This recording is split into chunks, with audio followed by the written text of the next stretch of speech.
తెలంగాణ సమాజం చీకొడుతున్నటువంటి భయంతో ఇష్టానుసారంగా ప్రచారం చేస్తున్నప్పుడు కూడా ప్రజలు వాస్తవాలు తెలుసుకొని ఇవాళ టీఆర్ఎస్ పార్టీకి వ్యతిరేకంగా ఏ విధంగా నిర్ణయించుకున్నా అందుకు తెలిసిన విషయం. ఇటువంటి పరిస్థితుల్లో వాస్తవ విషయాలు చెప్పాలని చెప్పి రావడం జరిగింది. మళ్ళీ రిక్వెస్ట్ చేస్తున్నా, ఎవరినైతే ఇన్వైట్ చేస్తామో కొన్ని ఛానల్స్ ను భారతీయ జనతా పార్టీ బహిష్కరించింది. మీడియా అంటే గౌరవం మాకు, విలేకరులు అంటే చాలా రెస్పెక్ట్ మాకు, విలేకరులతో మాకు ఏమి ఇబ్బంది లేదు. కానీ కొన్ని యాజమాన్యాలు కేవలం ఒక పార్టీ కొమ్ము కాస్తూ గౌరవ ప్రధానమంత్రి కానీ భారతీయ జనతా పార్టీ కానీ ఇతర పార్టీ నాయకుల పట్ల ఏ విధంగా సంస్కారహీనంగా అసభ్యంగా మాట్లాడుతున్నారు. అటువంటి ఛానల్స్ ను అటువంటి పేపర్స్ ను భారతీయ జనతా పార్టీ ప్రోత్సహించదు, రానివ్వదు కూడా. మళ్ళీ రిక్వెస్ట్ చేస్తున్నాం, అలాంటి పాత్రికేయులు ఎవరినా కూడా దయచేసి బయటికి పోవాల్సిందిగా విజ్ఞప్తి చేస్తున్నాం. అందరికీ నమస్కారం. ఇప్పుడు గౌరవనీయులు పెద్దలు శ్రీమతి నిర్మలా సీతారామన్ గారిని మాట్లాడవలసిందిగా కోరుతాను.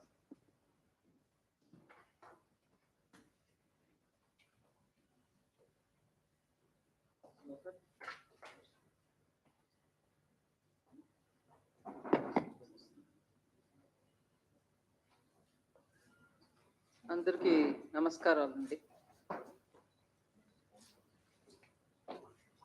చాలా సంవత్సరాల తర్వాత హైదరాబాద్లో ప్రెస్ మీటింగ్.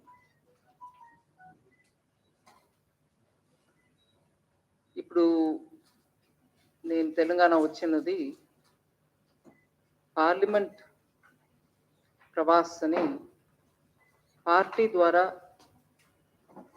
చాలా స్టేట్స్లో మినిస్టర్స్ వెళ్ళి 3 రోజులు ఏదో ఒక నియోజకవర్గంలో ఉండి ఆ 144లో అక్కడ ఉన్న కార్యకర్తలతోటి సంపర్కం చేయడం, వాళ్ళతోటి మాట్లాడటం, అలాగే వాళ్ళ కుటుంబాలతోటి వాళ్ళ ఫ్యామిలీలో వెళ్ళి వాళ్ళతో ఒక భోజనం,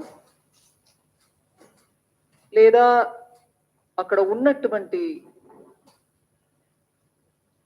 సమాజంలో ఉన్నటువంటి కొన్ని సెక్షన్స్ తోటి మాట్లాడటం, వాళ్ళ మనసులో ఈ మాట ఏముంది, వాళ్ళ ఇన్పుట్స్ ఏంటి, గ్రౌండ్లో జరిగేది ఏంటి, వాళ్ళకి ఏదైనా ముఖ్యంగా చెప్పాల్సిన విషయం ఉందా అనేదిని ఒక రకంగా మాట్లాడి అర్థం చేసుకొని రావడానికి.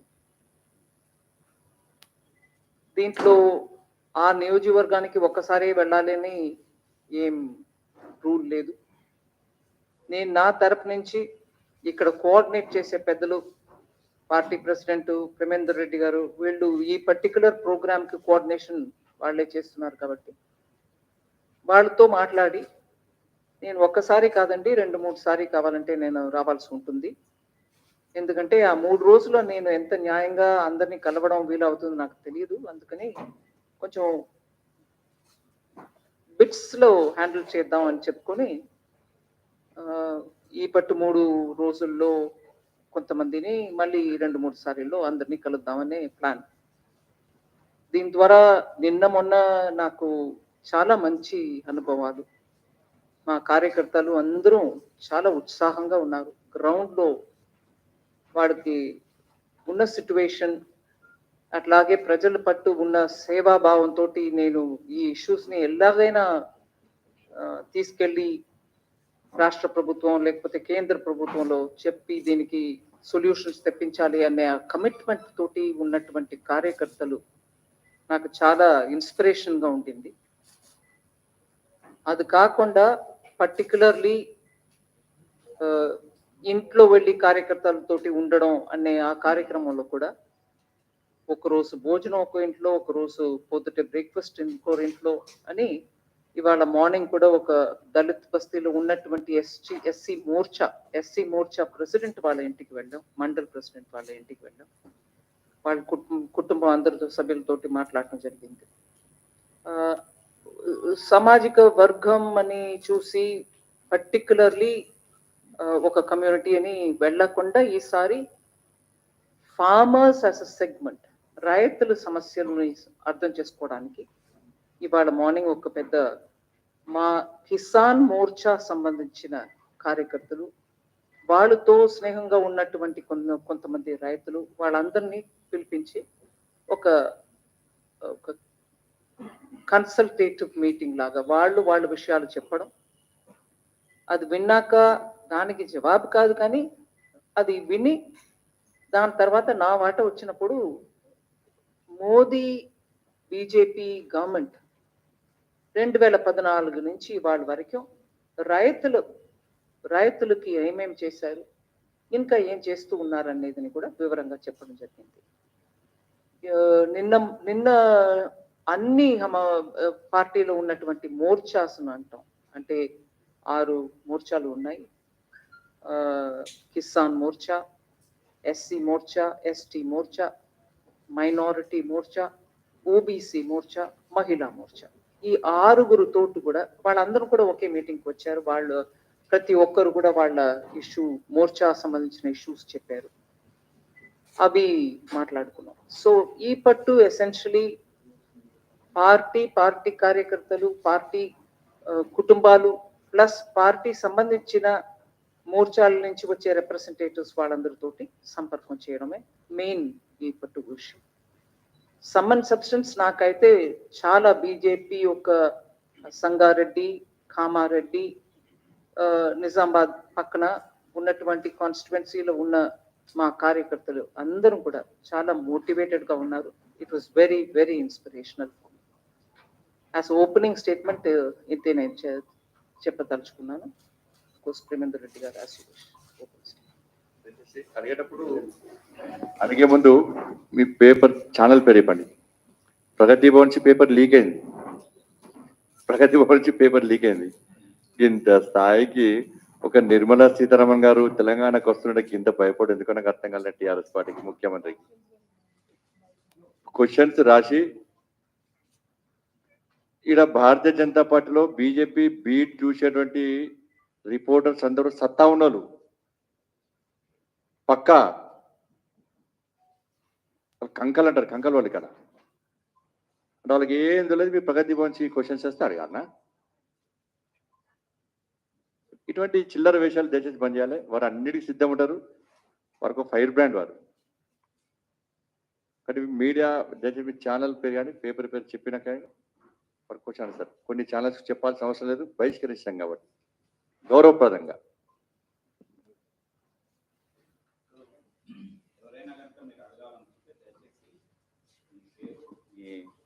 ఏ వైపు నుంచి మీరు రిప్రజెంట్ చేస్తున్నారు అనేది మీరు అడగచ్చు. మీరు అడిగితే వారు చెప్తారు.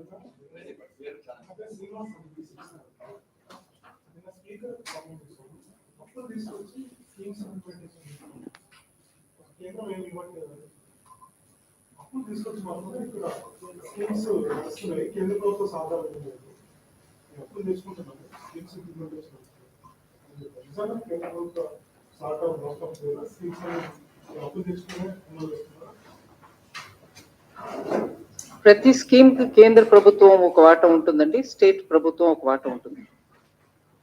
ఇప్పుడు లాస్ట్ 1 year నుంచి ఒక విషయం నేను మీ దృష్టికి తీసుకొస్తున్నాను. డైరెక్ట్ గా దీనికి ఆన్సర్ కాదు అది, కానీ అది చెప్పడం వల్ల ఈ ఆన్సర్ కూడా మీకు అర్థమవుతుంది.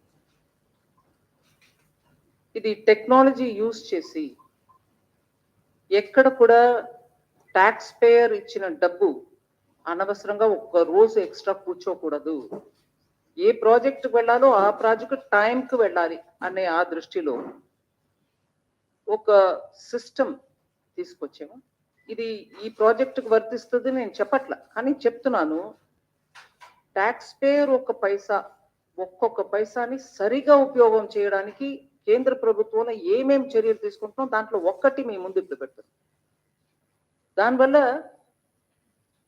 డిజిటైజ్ చేసేసాం పూర్తిగా. ఇప్పుడు సెంట్రల్ స్కీమ్ ఒకటి ఉందనుకోండి, దాంట్లో సెంట్రల్ వాటా 60 రూపాయలు పెట్టి స్టేట్ వాటా 40 రూపాయలు పెట్టినాక అది 100 రూపాయలు అయి ఆ ప్రాజెక్ట్ లాంచ్ అవుతుంది. ఇప్పటి వరకు ఉన్నటువంటి పరిస్థితుల్లో ఈ సిస్టమ్ వచ్చే ముందు 60 రూపాయలు సెంటర్ పెట్టేస్తుంది, స్టేట్ వాటా ఉండదు. నేను తెలంగాణ గురించి చెప్పట్లా, సిస్టమ్ని వ్యాఖ్య చెప్తున్నాను. తెలంగాణ గురించి ప్రత్యేకం ఆన్సర్ ఇద్దాం. సో ఈ 60 రూపీస్ పెట్టేస్తాం, తర్వాత 40 రూపీస్ స్టేట్ పెడుతుంది. అది ఎప్పుడు పెడుతుందో మనకు తెలియదు. ఈ 60నే ముందు వాడుకుంటారు, లాంచ్ చేస్తారు. దాని తర్వాత ఈ 40 వస్తుందో లేదో మనకు తెలియదు. ఇన్కంప్లీట్ గా ఉంటుంది, ప్రాజెక్ట్ ఇన్కంప్లీట్, ఇంకా ఇవన్నీ వస్తాయి. దాని తర్వాత ఎప్పుడు ఏ టైంలో ఈ 40 తిరిగి వస్తుందో మనకు తెలియదు. ఇవన్నిటి వల్ల ప్రాజెక్ట్స్ చాలా పెండెన్సీలు ఉండిపోతాయి. ఎవరు వాటి వల్ల పెండింగ్ తెలియదు. ప్రజలేమో సెంట్రల్ గవర్నమెంట్ ఇవ్వాల్సిన ఈ ప్రాజెక్ట్ లో ఇంత డిలే అవుతుంది ఏంటి అని అడుగుతారు. ఇవన్నిటికీ ఇవాళ సిస్టమ్ ద్వారా మీరు పెట్టిన వెంటనే ఆ డబ్బు పెట్టేస్తాం, just in matter of minutes. ఇది డిజిటైజ్ అయిన తర్వాత దానివల్ల ఎక్కడ కూడా స్టేట్ హిస్సా వచ్చిందా, సెంట్రల్ వాటా రాలేదా, ఇవన్నీ గొడవ ఉండదు. ఇద్దరిది ఒకే టైంలో పడుతుంది అకౌంట్. ఈ రిఫార్మ్ తీసుకొచ్చింది మోదీ సర్కార్, కేంద్ర ప్రభుత్వం. ఎందుకు? ఆఫ్టర్ ఆల్ ఒక్కొక్క పైసా ప్రజలది. ఎక్కడో ఒక చోట్ల ఆగిపోయి ఉంది, పార్క్ అయిపోయింది, ప్రాజెక్ట్ నడవల. ప్రజలేమో అడుగుతున్నారు కేంద్ర ప్రభుత్వాన్ని. ఇంకా గోల ఉండకూడదని ఈ సిస్టమ్ తీసుకొచ్చాం. అది ఇప్పుడు ఒక ప్రాజెక్ట్ నేను అప్పు తీసుకొచ్చి నడుపుతున్నా, దీంట్లో కేంద్ర ప్రభుత్వం సహకారం లేదు అని అంటే అది కేంద్ర ప్రభుత్వం ప్రాజెక్టే కాదు కదండి. నువ్వు అప్పు తీసుకొచ్చుకో, ఒక ప్రాజెక్ట్ లాంచ్ చేసుకో, నీ పేరు పెట్టుకో, ఏదైనా చేసుకో, నో ప్రాబ్లం. బట్ కేంద్ర వాటా కూడా తీసేసుకుని దాని మీద నేను అప్పు తీసుకొచ్చి ఇంకా దాన్ని మ్యాన్షన్ లాగా కట్టేశాను, ప్రజలకి నీవు 1 బెడ్రూమే ఇస్తున్నావు, నేను 40 బెడ్రూమ్ ఇస్తున్నాను, కానీ నా ఉసిరికాయ అంత డబ్బు నీకు దాంట్లో ఉందా లేదా? అది ఉసిరికాయో ఇంకొకటో ఉందా లేదా? ఉన్నప్పుడు మా పేరు కూడా పెట్టు. సో నేను అప్పు తీసుకొచ్చి నడుపుతున్నానంటే that's your wish, I have nothing to comment on it. But ఏదైతే మా ప్రోగ్రామ్ అని మేము డబ్బుతోటి ఇస్తున్నామో దాంట్లో మా పేరు ఉండాలి. ఇది ప్రత్యేకంగా ఆ పేరు మార్చడం మక్కలు జనతాకి, ప్రజలకి ఇది మా ప్రోగ్రామ్, అది కేంద్ర ప్రభుత్వం ప్రోగ్రామ్ కాదు అని చెప్పడం ఇవన్నీ అనవసరం. ప్రజలకి కేంద్ర ప్రభుత్వం ఇస్తుంది, మీరు ఇస్తారు, ప్రజలకు మంచి కొరకు అందరూ చేస్తున్నాం. అందరం చేస్తున్నప్పటికీ అందరూ చేస్తున్నాం ఒప్పుకోండి. కేంద్ర ప్రభుత్వం వాటే లేదు, మేము మా పేరు పెట్టుకుని కప్పు తీసుకుని నడుపుతున్నాం అంటే అది మీ ప్రోగ్రామ్ అయ్యా. దాంట్లో నాది ఉంటే నాది ఉందని చెప్పడానికి నీకేం అభ్యంతరం అని అడుగుతున్నాం.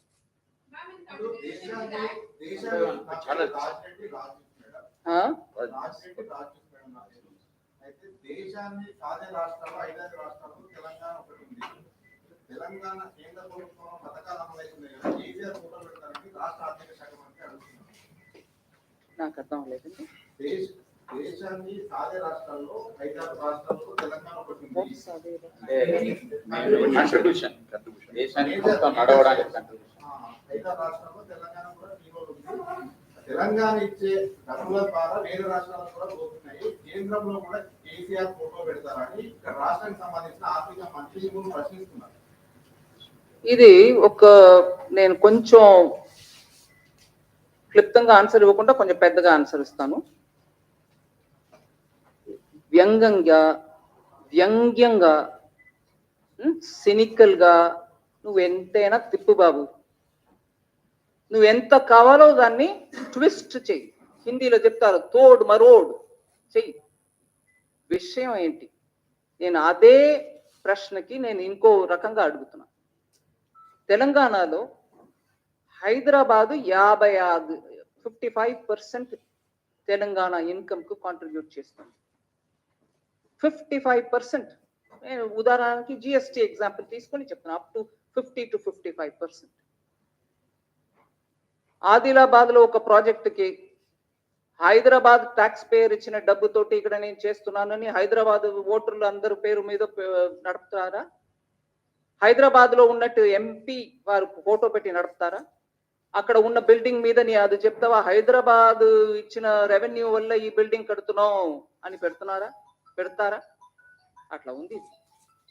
అంటే వ్యంగ్యంగా నేను ఎంతైనా అడుగుతా, వెటకారంగా మాట్లాడతా, అవన్నిటికి సరి సాటి జవాబు ఇవ్వు అని అంటే ఇది జవాబు. హైదరాబాద్ 55% మీకు ఇన్కమ్ ఇస్తుందంటే అన్ని జిల్లాల్లో నడిపే ప్రతి కార్యక్రమంలో కూడా హైదరాబాద్ ఎంపీ మీరు కాదు కదా, మరి ఎంపీది పెట్టుకోండి. ఇట్లా జవాబు ప్రజల కోసం ఇస్తున్నావు, ఎదురు ఆపోజిట్ పార్టీ కోసం ఇవ్వట్ల.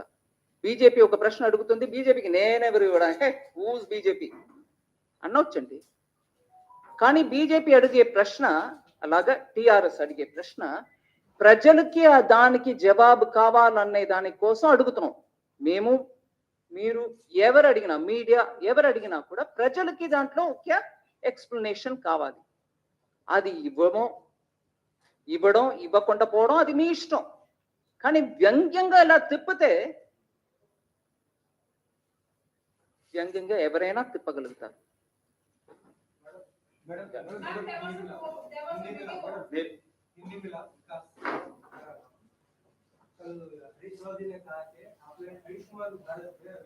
तेलंगाना शामिल नहीं हुआ है, लेकिन वो कहते हैं कि हम 2022 में आयुष्मान भारत में शामिल हो रहे हैं, केंद्र सरकार ने कुछ पैसा भी दिया है। अगर आप साबित कर सकते हैं कि हम आयुष्मान में शामिल नहीं हुए हैं, तो आप रिजाइन कीजिए, गलत हो तो, या तो मैं रिजाइन करूँ। यही भाषा बड़ी ऐसे ही होता है, मगर मेरा उस दिन का प्रेस कॉन्फ्रेंस का रिकॉर्डिंग देख लीजिए. मेरा रिकॉर्डिंग नहीं है, आपका रिकॉर्डिंग ही देख लीजिए. उसमें मैंने क्लियरली बोले 2021 तक, शायद जुलाई 2021 if I remember correct, I said it May 2021. లేదు వారు హిందీ ప్రశ్న అడిగారండి, నేను మళ్ళీ తెలుగులో మీకు కూడా అదే విషయం చెప్తాను. తెలుగులో చెప్పనా? నా ప్రెస్ కాన్ఫరెన్స్ లో నేను ఏం చెప్పాను ఈ విషయం మీద అనేది ఒకసారి శుభ్రంగా చూసుకోమనండి, చూసుకొని మాట్లాడమనండి. దాని తర్వాత ఇంతో అవ్లు అంత టెన్షన్ పెట్టుకుని నేను రిసైన్ చేయి, నేను రెసిగ్నేషన్ చూసుకుందామండి. ప్రజలు ఎవరిని తీయాలి, ఎవరిని పెట్టాలనేది ప్రజలు చూసుకుంటున్నారు. ప్రతి మాటకి రోజు పొద్దుటే లేచి రోజు సాయంకాలం ఒక ప్రెస్ కాన్ఫరెన్స్ పెట్టుకుని పల్నా నువ్వు రిసైన్ చెయ్యి, నీ అన్ని ఏకవచనం. రిసిగ్నేషన్ తర్వాత ముందు నేను ఇచ్చినదని చూడమనండి. నేను దాంట్లో చెప్పింది కూడా ఇదే. 2021 వరకు చాలా వరకు ప్రోగ్రామ్స్ లో పార్టిసిపేట్ చెయ్యం, నో వే అన్న వాళ్ళు అప్పుడు ఎందుకో మనసు మార్చుకొని వచ్చి చేరారు అనే లైన్ కూడా నేను చెప్పాను అక్కడ. కానీ ఆ 2021 లో జ్ఞానం ఎందుకంటే వచ్చింది? అప్పటి వరకు ఏం చేశారు? ప్రజల్ని మబ్బు పెట్టడానిక? సో పూర్తిగా విని మాట్లాడితే అందంగా ఉంటుంది, పర్టికులర్లీ మినిస్టర్స్ ఒక పొజిషన్ లో ఉన్నవాళ్ళు. ఊరికి ఏదో విన్నాను దాన్ని పెట్టుకుని రెస్పాండ్ చేశాను, ఆ పద్ధతి వద్దండి. ప్రజల కోసం మనం కొంచెం డీటెయిల్డ్ గా, మ్యాటర్ ఆఫ్ ఫ్యాక్ట్ గా చెప్పడం అవసరం.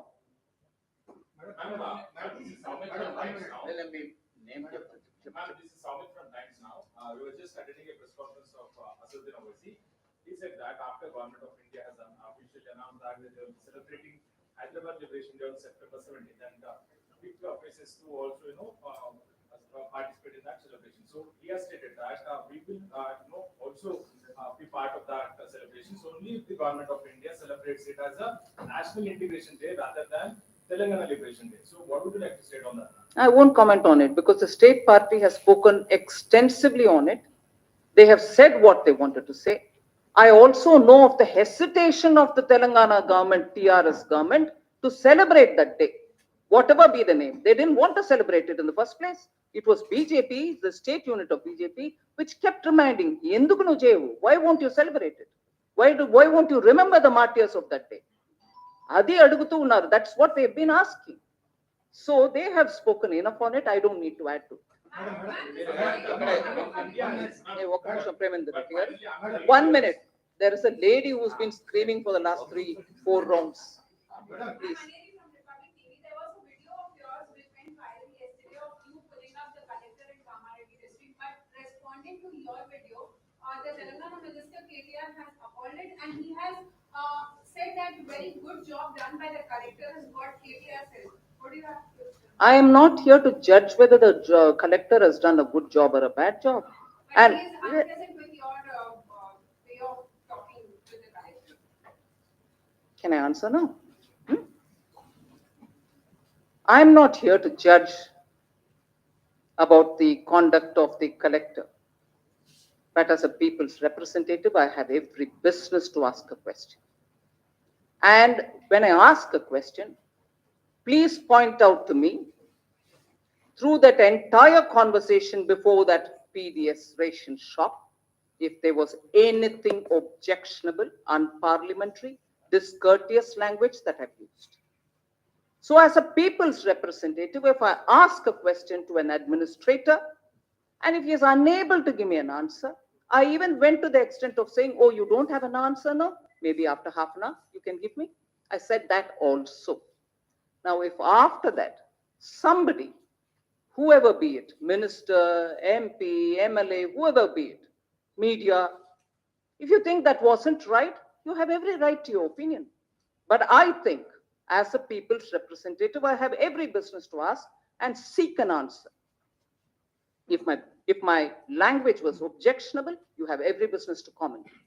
But I think I have not crossed any limits of parliamentary language, discourteous language, none of that. So where is the objection? Madam, the 15th Finance Commission has, I'm Rahul from the Hindu. The 15th Finance Commission has clearly recommended to the Government of India to revisit the FRGM Act. After all, the Act is 20 years old. The 15th Finance Commission has recommended to Government of India to revisit the FRGM Act. It's almost 20 years old now. I'm asking this question in the background of the frequent poses of our Chief Minister that the limit of FRGM has not been raised for the government, state government, to raise additional loans. What is your stand on that? 15th Finance Commission recommends. During COVID, because of the contingency, which was the arisen out of the pandemic and the lockdown, the borrowing limits of the states were increased from 3% to almost up to 5%. Some with, a few of them with some conditions which were with an objective of getting reforms through. So the conditions were not indiscreet, they were very clearly aimed at achieving some of the objectives of reform. So the central government,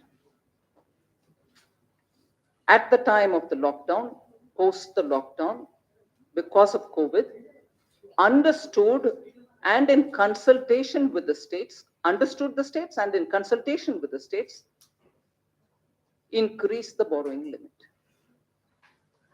So we have responded where there is a need for increasing the borrowing limits. Ma'am, one question. I have two questions. First one is for the purpose of tax. Very Yeah, this is funded from India. For the purpose of taxation, it may be central, state, or local.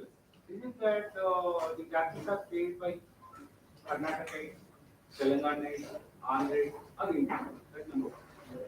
Number two. Or? Sorry. What did you say? Karnataka, Andhra, or Indians. What is the rule for this? Second one, there are lots of illegalities taking place in the case of fintech companies. They are violating RIDA rules, they are circumventing RBI rules and holding deposits. And why is that illegal? What companies did you put as a word adjective? Fintech companies, Fintech companies. aggregators, apps, whatever. Why is that no one is taking? That they're collecting deposits. Yeah. You're done? Yeah. I think you've answered your question yourself by saying, is it paid by Andhrites? Is it paid by Kannadigas? Is it paid by Indians? You have the answer embedded in your question itself. So it's worrying that sometimes when people want to rake up regionalism and question as though the center is an alien and the states are the ones which are going to have to ask such questions. You've answered your question, but I've just elaborated on the fintech companies collecting deposits, which probably go against the law. There should be somebody flagging it. And if it's flagged, I can work with the Reserve Bank and ensure that it doesn't happen. Wrongdoings can be contained.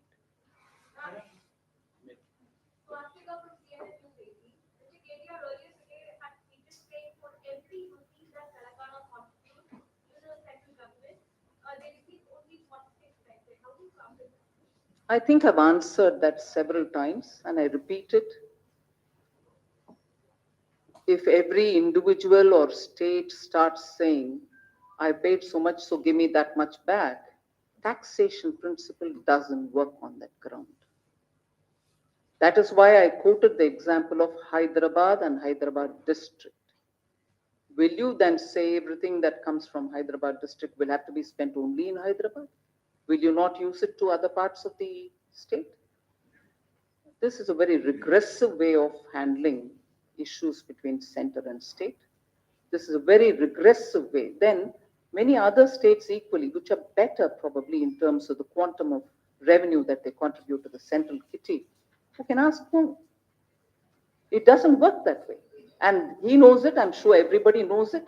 It's good for rhetoric, it's good for media, it's good because it keeps the temperature hot and higher, but it is not, I think it's disingenuous, if anything.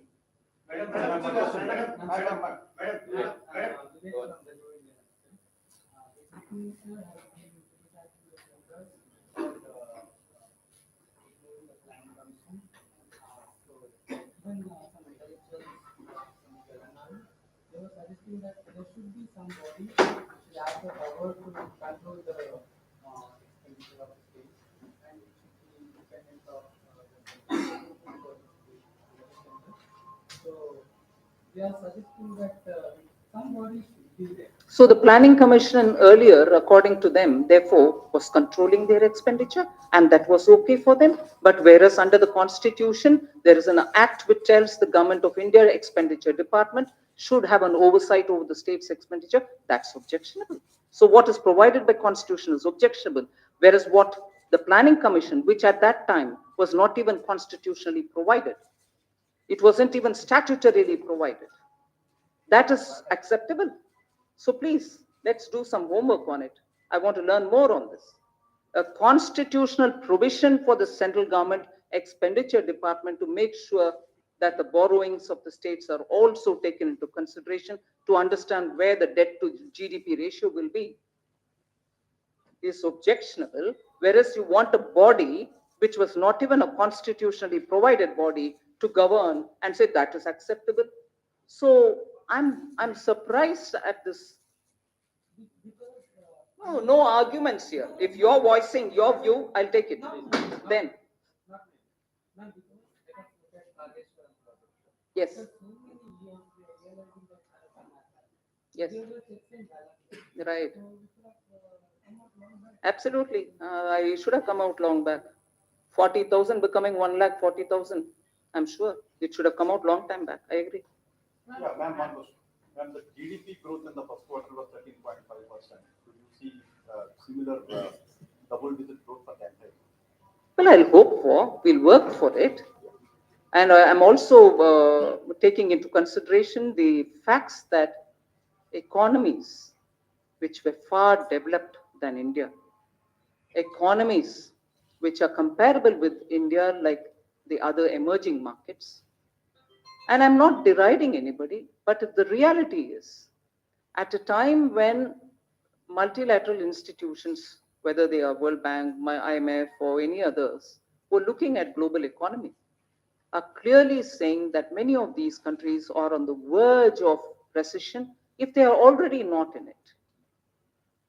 And, sorry, and there are economies which are at a high risk of recession. Some of them 85%, some of them 15-16%. And the report also very clearly says that India is not on the verge of a recession at all.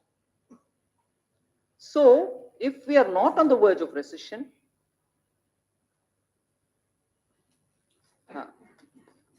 I'll just read out the numbers so that you'll know what I'm talking about. This is a Bloomberg report.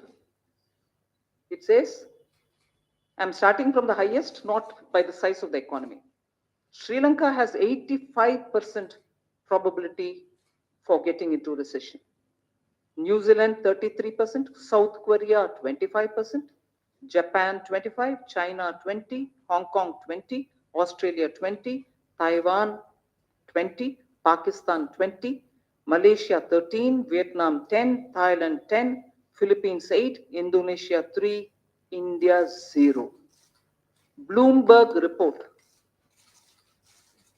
So if we are not on the verge of recession, it also gives me the confidence that if we are constantly responsive in terms of the sections which need hand-holding, in terms of the boosts that we have to give the economy, we will keep going on that route. And therefore, the Q1 growth, which some argue saying it's on the base, on a low base, but low base of last year, Q1 over 2020, when there was a lockdown, also was low base. So it's all right, whatever be it. Compared to the economies that we are talking about, we are still on a very sound wicket. We are literally the fastest growing economy. The number, whether it is 7.8, 7.5, 7.4, all that is later when it comes. But we will be continuing to go in that strength. I think the people of India have really understood that they are coming out and spurring the economy, and I'm really grateful that they're coming out of the COVID distress. No, just let my adding question on No, this. Kanisha, one second, I will. Same, ma'am, let's say.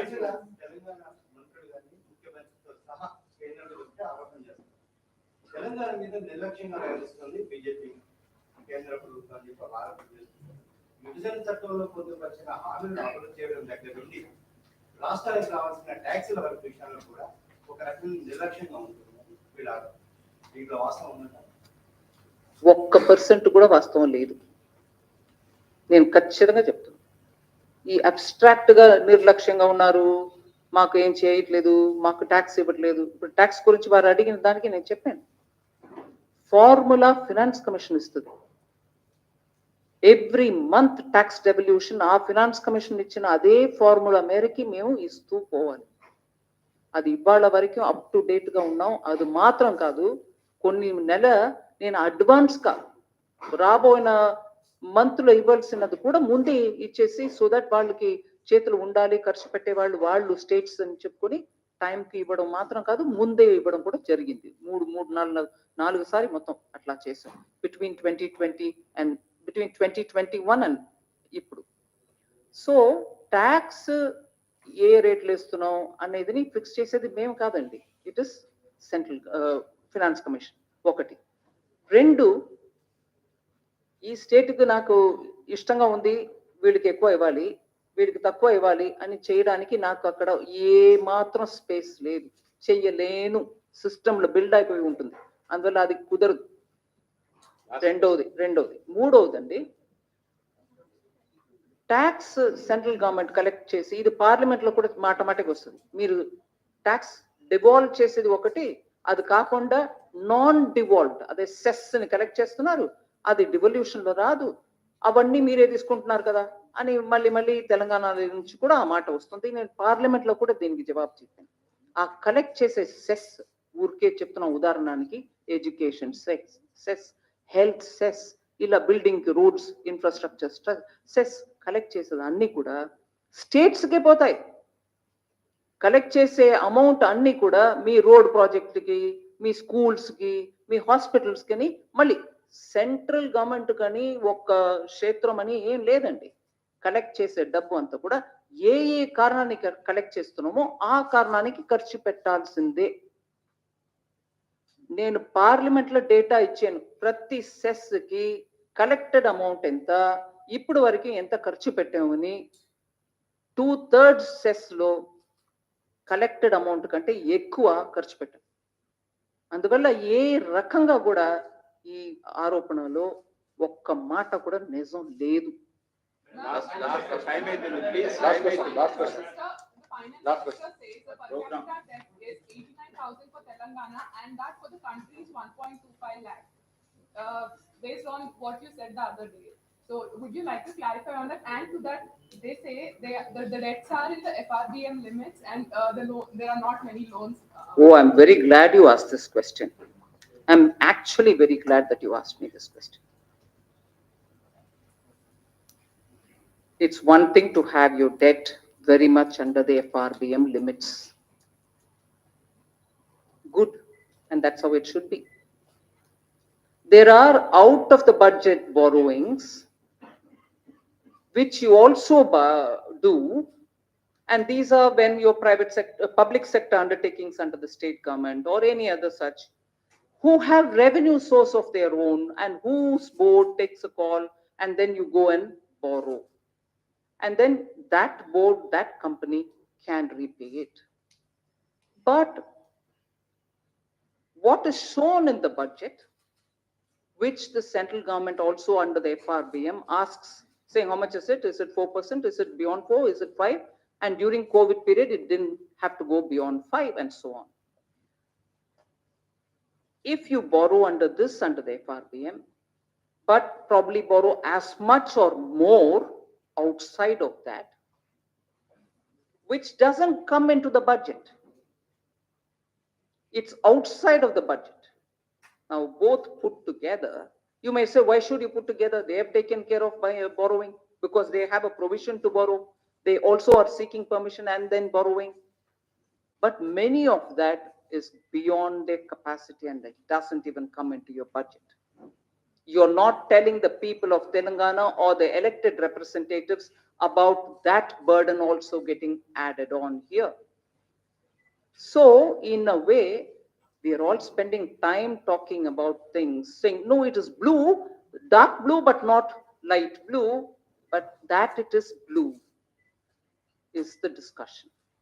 And that, in a way, by getting further deeper in this conversation, Telangana is probably accepting that they are actually beyond the limit.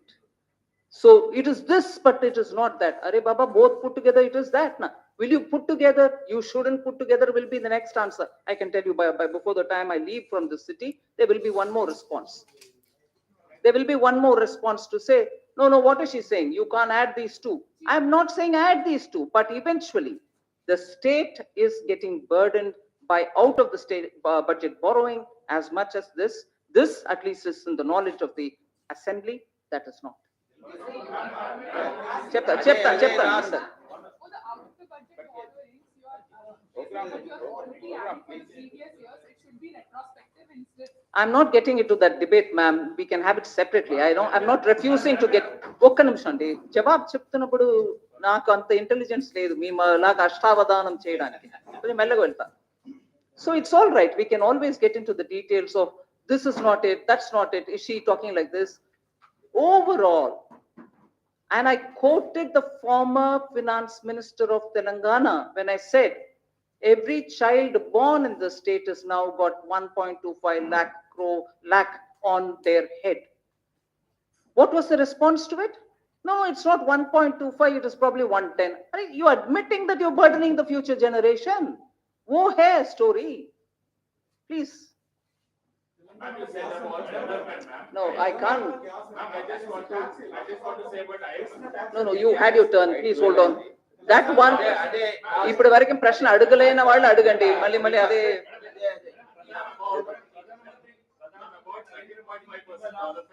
Will you please hold on? I would like somebody who's not asked a question to ask me kindly. తెలంగాణకు bulk పరిశ్రమ ఇవ్వడంలో కేంద్ర ప్రభుత్వం మొండి చేయి చూపించిందని KTR TRS వాళ్ళు మాట్లాడుతున్నారు. ఎలా మొండి చేయి చూపింది? అదే ఎలా మొండి చేయి చూపించింది ఒకసారి చెప్పండి. అదే అర్థమైంది బల్క్ ఎలా మొండి చేయి చూపించింది కొంచెం చెప్పండి. లేలే అదే కేటాయించకుండా అదే కదా మొండి చేయి. ఏంటి మొండి చేయి ఎలాగా? Oh, wait a minute, ma'am. Let's not mutually help each other.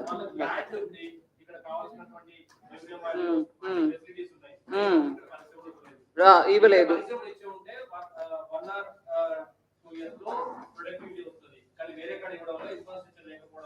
వేరే కాడ ఇవ్వడం వల్ల అనే మాట కరెక్ట్ కాదండి. అందరికి ఇస్తాం, అందరూ ఎవరికి వాళ్ళు ఇస్తాం. మీరు మీ టైంలో అది ఆ పర్టికులర్ ప్రాజెక్టు ఈ పర్టికులర్ ప్రాజెక్ట్ అంటే నేను కొంచెం వివరం తెప్పించుకొని మాట్లాడతాం మీతో. బట్ ఒకటి ఈ కాళేశ్వరం గురించి చెప్పారు చూడండి, దానికి కావాలంటే ఇంకొకటి విషయం తీసుకోండి. ఒక ప్రాపర్ డిపిఆర్ అంటే ఏంటి? Draft project report. Detailed project report which comes draft version లో, అది అప్రూవ్ అయినాక అది వెళ్ళి ఫైనలైజ్ అవుతుంది. అది వాజ్ నాట్ ఈవెన్ ప్రిపేర్డ్. నేను ఆల్రెడీ 40 to 1,40,000 చెప్పాను. Cost of running of the water pumps చాలా ఎక్కువ. ఇది సస్టైనబుల్ కాస్ట్ కూడా కాదు, ఫీజిబుల్ కూడా కాదు. ఒక ఆర్టీఐ, నేను చెప్పట్లా, ఆర్టీఐ ద్వారా తెలంగాణ గవర్నమెంట్ నుంచి వచ్చిన రిప్లై, దానికి అప్పు తీసుకోవడం గురించి చెప్పారు. మేము అప్పు తీసుకుని నడుతున్నాం కదండి, మీకు ఎందుకు అభ్యంతరం అన్నారు కదా. చెప్తున్నా, అప్పు తీసుకోవడం దానివల్ల what is the burden on every citizen of Telangana చెప్తున్నా. ఆర్టీఐ ద్వారా వచ్చిన రిప్లై, అప్పు కాళేశ్వరం కోసం 8.25% నుంచి 10.9% వరకు వడ్డీ తీసుకుంటున్నారు. సస్టైనబుల్ అది? ఇవన్నీ ఆలోచించండి. ఊరికే మేము ఏం మాట్లాడలేదు. ఇక్కడ ఉన్న సమస్యల్ని ప్రజలకి ఖచ్చితంగా తీసి చెప్పాల్సిన బాధ్యత మా అందరికీ ఉంది. నేను అక్కడ ఏదో పెద్దగా ఫసల్ బీమా యోజన గురించి మాట్లాడేసాను అని చాలా బాధపడ్డారు. మేము పల్నా తారీఖు జాయిన్ చేసాము, అవన్నీ కరెక్ట్. మీరు మీడియాలో ఉన్నారు. ఇవాళ సుప్రీంకోర్టు నుంచి ఏం వచ్చిందండి? ఇవాళ సుప్రీంకోర్టు నుంచి ఏం వచ్చిందండి?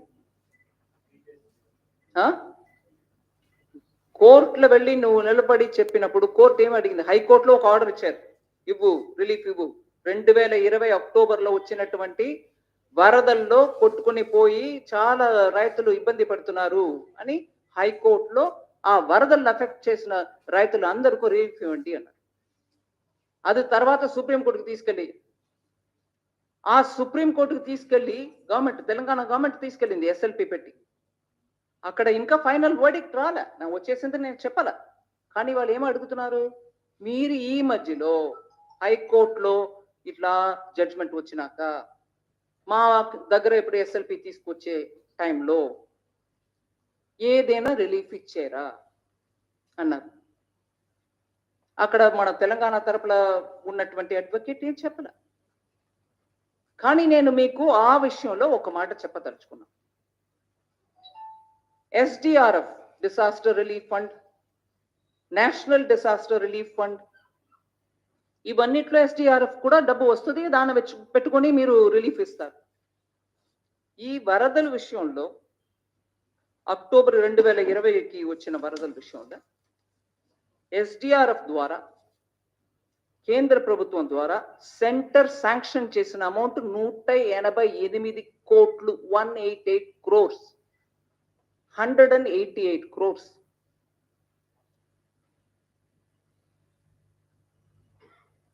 ఫిబ్రవరి 2021కే వచ్చేసింది. 15 లక్షల ఎకరం దీంట్లో ఎఫెక్ట్ అయి ఉందండి. సో కేంద్ర ప్రభుత్వం ఇచ్చేసింది. కానీ ఈ స్పెషల్ పిటిషన్ సుప్రీంకోర్టులో ఉన్న ఇప్పుడు ఈ విషయంలో ఆ డబ్బు వచ్చింది, మేము కేటాయించేసాం చెప్పాల్సింది కదా. కోర్టు అడుగుతున్నారు, మేము అడుగులా. మేము ఇవ్వాల్సిన 188 crores ఇచ్చేసామండి SDR. ఆ అక్టోబర్ 2020 వరదలకి ఇవ్వాల్సింది ఇచ్చారా లేదా నాకు తెలియదు, కోర్టులో ఉంది మాట. కానీ ఇవాళ మీడియాలో వచ్చింది కాబట్టి నేను కోర్టు చేస్తున్నా. నేనేం కొత్తగా తీసుకురాలా. అక్కడ క్లియర్గా ఆ రిపోర్ట్లోనే అంటున్నారు 2020 వరదలకి SDRF ద్వారా కేంద్ర ప్రభుత్వం 188 కోట్లు. I'll read that sentence if you want.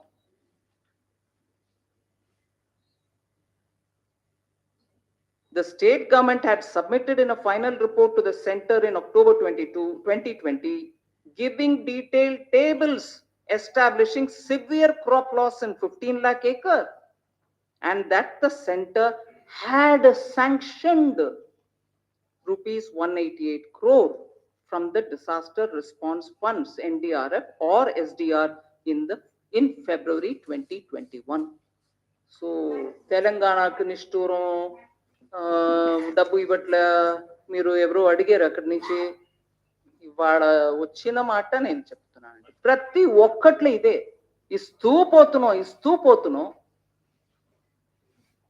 కానీ నిష్ఠూరం, అది ఇది రోజు జవాబు చెప్పడానికి వీళ్ళకి సరిపోవాలి, మాకు సరిపోవాలి అనే లెక్కలు చెప్తున్నారు. మేము అలసట ఉండదు మాకు, ఖచ్చితంగా జవాబు చెప్తూ ఉంటాం. కానీ దాన్ని ఇటు అటు తిప్పేసి ప్రజల్ని మబ్బు పెట్టడానికి చూస్తే గ్రౌండ్ లో వెళ్ళి ప్రజలకు చెప్తామండి. దానికి తయారుగా ఉండాలి. Thank you. ఇటీవల ప్రధానమంత్రి నరేంద్ర మోదీ అనేక సందర్భాల్లో ఉచిత పథకాల గురించి మాట్లాడుతున్నారు. ఇటీవల వచ్చిన ఆర్బీఐ రిపోర్ట్ లో కూడా తెలంగాణ ఫ్రీ స్కీమ్స్ లో టాప్ లో ఉంది. ఇక్కడ రాష్ట్ర మంత్రులు కావచ్చు, ముఖ్యమంత్రి కావచ్చు, అనేక సందర్భాల్లో అన్నారు బీజేపీ ఉచితాలకు వ్యతిరేకం, మేము ఇస్తూనే ఉంటామని చెప్తున్నారు. దాన్ని మీరు వ్యతిరేకమా అని కూడా ప్రశ్నిస్తున్నారు. ఇస్తూ ఉంటాం అంటే నేను దాని గురించి మాట్లాడటానికి ఏం లేదు. కానీ దీంట్లో ఈ చర్చలు మన అందరం భాగస్వామ్యం తీసుకోవాలి. We should become a party to this discussion. అదే నేను చెప్పేది. ఎందుకంటే ఉచితంగా ఇస్తున్నాం అని అంటే ఆ ఉచితానికి అర్థం ఏంటి? ఎక్కడో ఎవరో ఇస్తున్నారు. వాగ్దానం ఇచ్చి ఉచితంగా ఇస్తున్నాం అని అంటే నువ్వు పవర్కు వచ్చినాక దానికి కావాల్సిన ప్రొవిజన్ నీ స్టేట్ చేయగలుగుతుందా? నీ దగ్గర అంత సొమ్ము ఉందా, అంత ట్యాక్స్ రెవెన్యూ ఉందా అని అసెస్ చేసుకొని దానికి కావాల్సిన ప్రొవిజన్ ని బడ్జెట్ లో చూపించండి. నేను ఉచితంగా 15 లక్షల రైతులకి లోన్ వేవర్ 1 లక్షం తలుచుకున్నా, దానికి ఇంత అమౌంట్, ఆ అమౌంట్ నేను బడ్జెట్ లో పెట్టాను. మా స్టేట్ లో అంత సొమ్ము ఉంది, నేను పెడతాను అని పెట్టి చూపించండి.